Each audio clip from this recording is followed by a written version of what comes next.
Hello everyone, I am EclipseMon.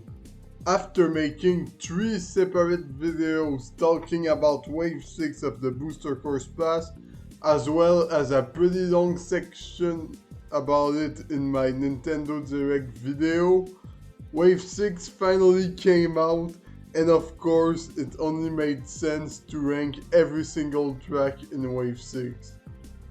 I mean, I love ranking stuff, especially Mario Kart tracks. I have some pretty damn interesting things to say, so buckle up and let's get started. So the one thing I ended up being absolutely not surprised about this ranking is that Daisy Circuit would be at the bottom of the list. Like, it is my least favorite track of the wave by far. And in fact, it's probably my least favorite track of the Booster Course Pass since Mario Circuit 3. So what are the good things about this track? Well, first, the atmosphere is very good. This beautiful coastal town with statues of Luigi and Daisy is nice and the music is amazing. However, something you need to know about me is that I find most of the tracks in Mario Kart Deluxe to have an excellent atmosphere as well, and the other tracks in Wave 6 aren't exceptions. Therefore, Daisy Circuit can stand out because of its atmosphere, and that's a problem, because it is like the one thing people always praise about this track. But hey, there are a few things unique about this track in terms of gameplay, like a sidewalk. It's a cool side path you can take to avoid red shells. There is also a stair shortcut you can take with a mushroom, and now there is a glider at the end of it so you can glide over the plaza. I guess that's everything I like about the track.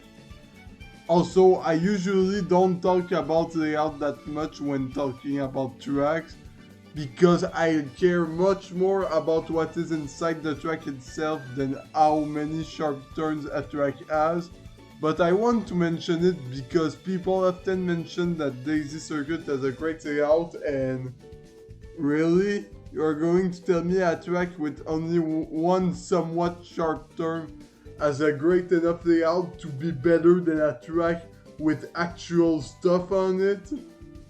Yeah, I'm not a fan of this one. Thankfully, I have a lot more positive things to say about all the remaining tracks on this list. So next, we have DK Mountain. Not gonna lie, I enjoyed this track more than I expected for some reason. Like, I played this track and I was like, I get it now.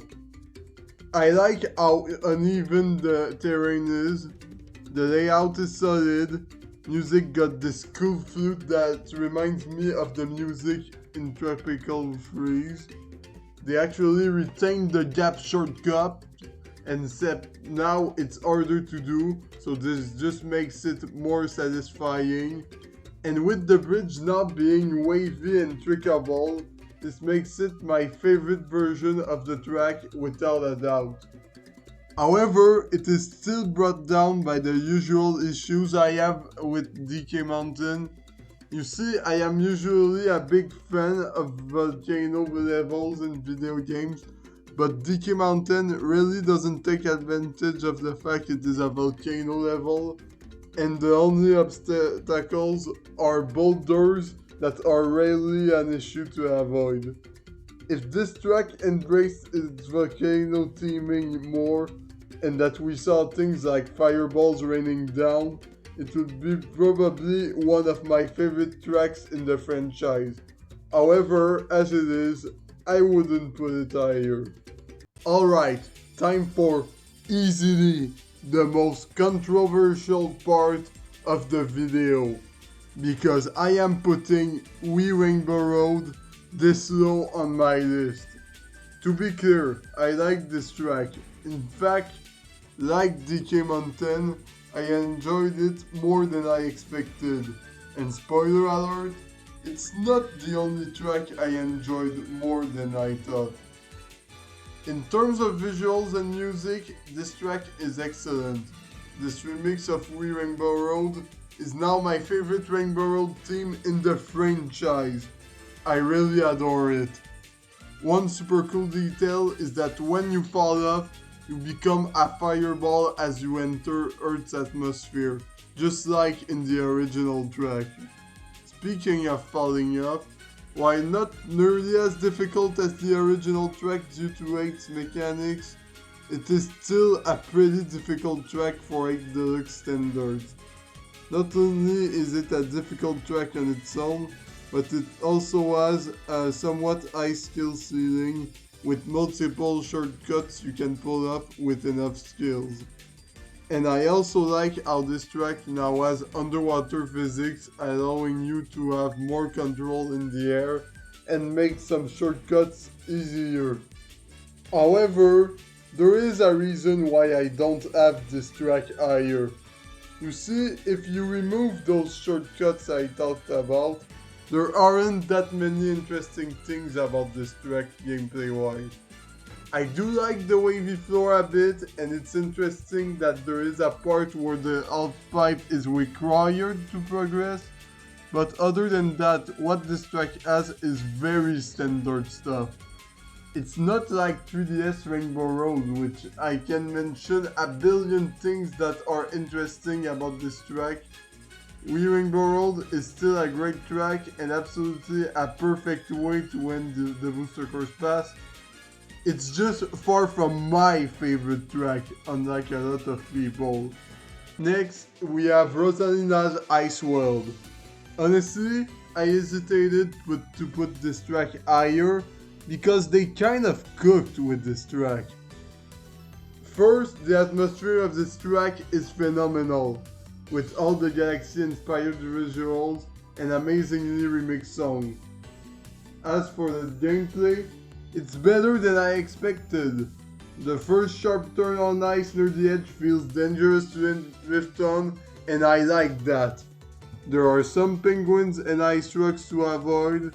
There is a split path with one having boosters near the void, and there is a nice shortcut at the end of the track that wasn't in the original. And then there is my favorite part of the whole track. You see, at the end of the first section, you can jump over the water to drive on the ice, or you can explore underwater if you fail the jump.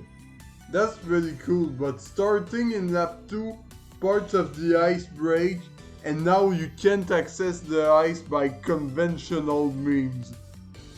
In the original version of the track, I honestly think this just made the track worse because it removes an option you have for exploring the track.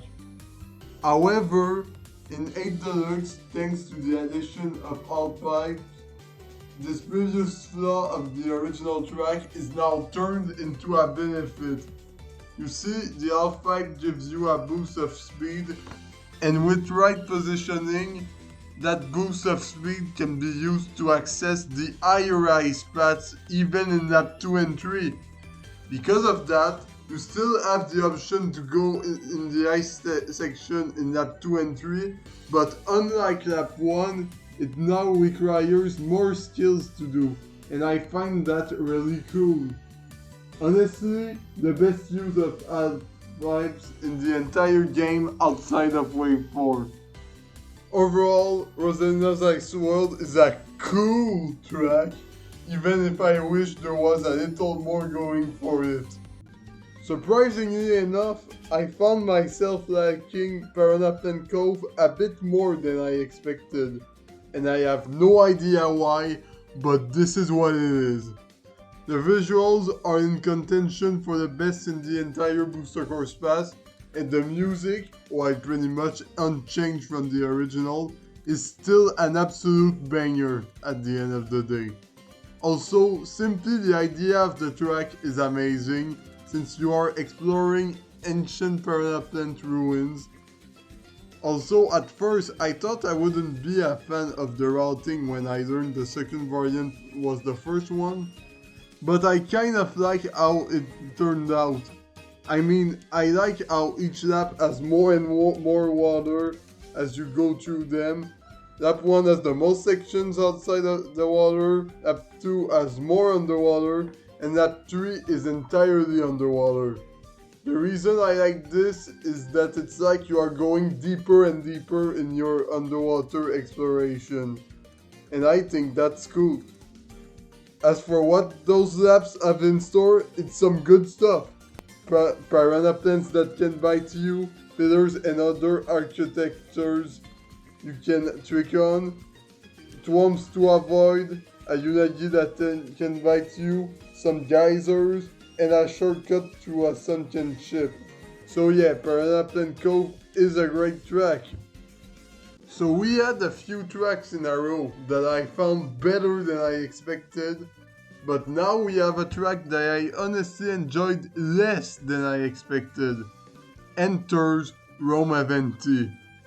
I say that, but honestly, Roma Venti is still great. It is a very beautiful track and with a nice atmosphere. As for what the track has in store, it's great stuff.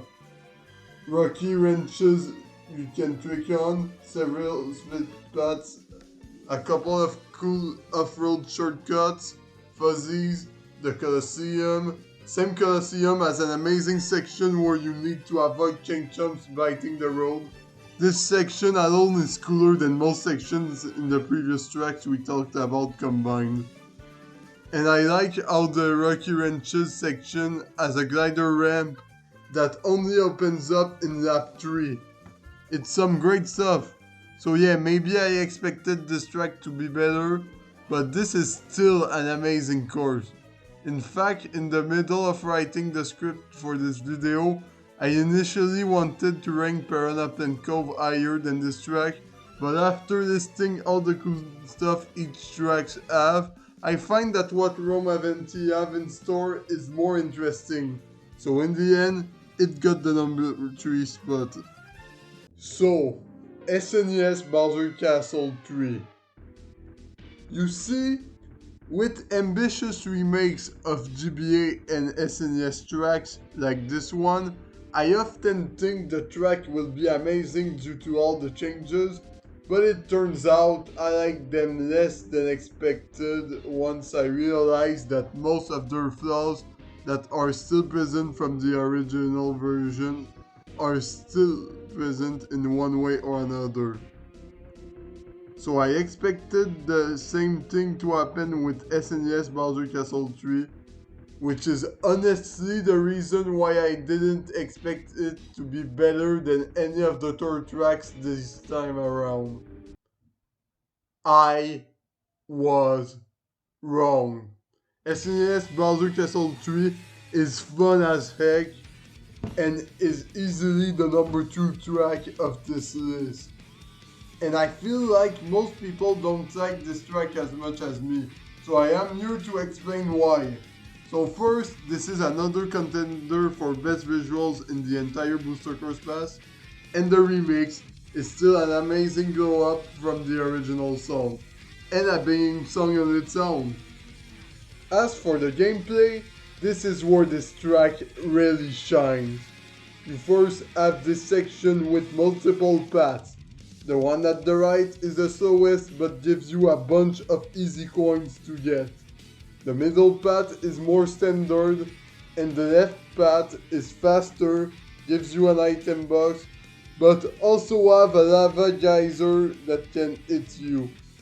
One of the coolest things you can do in this section is go in the middle, jump over the lava to transition into the left path, and go on the very edge of the left path to dodge the lava geyser. There are a very few things in this game I like more than doing that, to be honest. And if you want to show off even more after that, don't worry, you can show off by trying to stay on those walls with boost panels and item box on them. I notably like how if you fall after the second wall, you are still rewarded with one item box, but if you are a Giga Chad and stay on the third wall, you get 2 items. It's some great stuff. In case you didn't notice, I just love how this track gives you the opportunity to show off. I love that. And the ending of this section is also very nice with both piranha plants and swamps you can go over and trick on. So yeah, for the first time, we have a S-tier SNES remake. A big W for ambitious remakes of Flat Track, and especially SNES remakes after the tragedy that was SNES Mario Circuit 3. However, after all of this, my favorite track from Wave 6 is Madrid Drive. So I expected this track to be my favorite of Wave 6, so it isn't the most surprising thing. However, not only does unlike Roma Venti, I wasn't really disappointed by this track in any way, but this track is honestly better than I expected. First lap, we go to a plaza with a sleeping wiggler, a train station, and a museum with paintings of piranha plants, with one piranha plant coming out of the painting. In fact, the music changes in that museum. Second lap, we go through a market full of swamps. We go back to the plaza where the wiggler is now awake.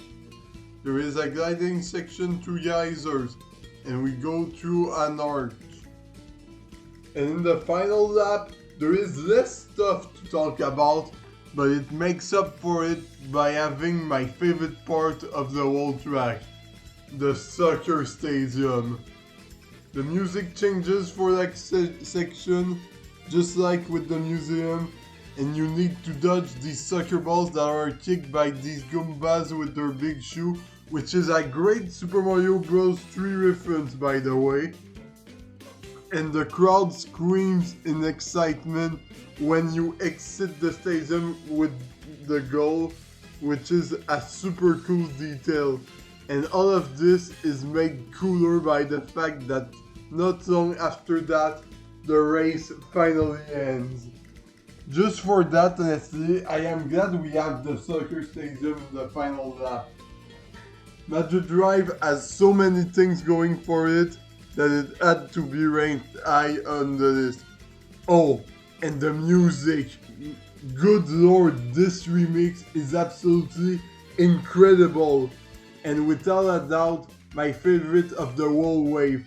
In fact, let's have a listen to it.